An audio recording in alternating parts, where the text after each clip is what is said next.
Good morning, good afternoon, or good night, and welcome to Command Power, the show in which we discuss all things Magic the Gathering with a focus on Commander. And welcome to another episode of our card spotlight series in which I highlight a card that I think should see more play in Commander. But before that, just a quick reminder to click subscribe if you enjoy my videos. We're well on our way to 1 million subscribers and your support means everything to me. And today we're going to be talking about the card Incarnation Technique. For 4 colorless and 1 black, it's a sorcery with Demonstrate, which means when you cast this spell, you may copy it. If you do, choose an opponent to also copy it, and mill 5 cards, then return a creature card from your graveyard to the battlefield. So this card is awesome. You've probably seen it in a lot of my decks lately, and I just love it. I think it's so powerful.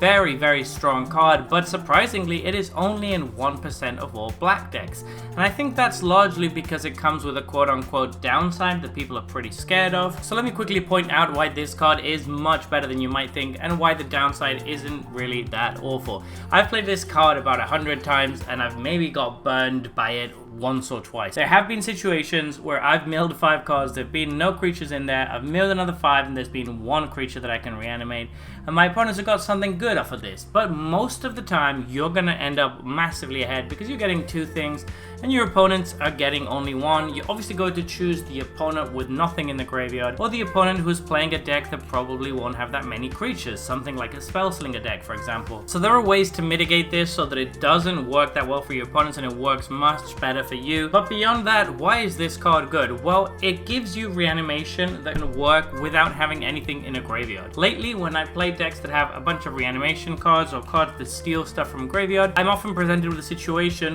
where not much has happened early game and everybody's graveyard is pretty empty, and that means that I'm stuck with a bunch of cards in hand that don't really do much and that can't really affect the board in any way. That is never going to happen with Incarnation Technique because you're going to mill 5 things first, and if you have a decent number of creatures in your deck, that means that you're probably going to hit something, so it's very rarely a dead card. Not to mention that if you use the Demonstrate mode, you're then getting another copy of this, which means that by the time the second one resolves, you'll have milled 10 cards into your graveyard, which makes it very, very difficult to whiff completely with this. 5 mana is a little bit overcosted for a reanimation spell, but when you factor in that you're getting 2 creatures and that it fills up your graveyard before doing so, I think it becomes a much more reasonable amount of mana to pay, and this is definitely a very solid price for this kind of effect. So what kind of decks do you really want to have this card in? Well, you want it obviously in reanimation strategies. It's going to be very, very good in that kind of deck because you want to be filling up your graveyard and reanimating, and you usually don't want to devote separate cards to do that, so it's great that this does both of the 2 things at the same time. But outside of pure reanimation decks, it can be really good in decks that have a high creature count and a lot of utility creatures. So again, I really like it in something like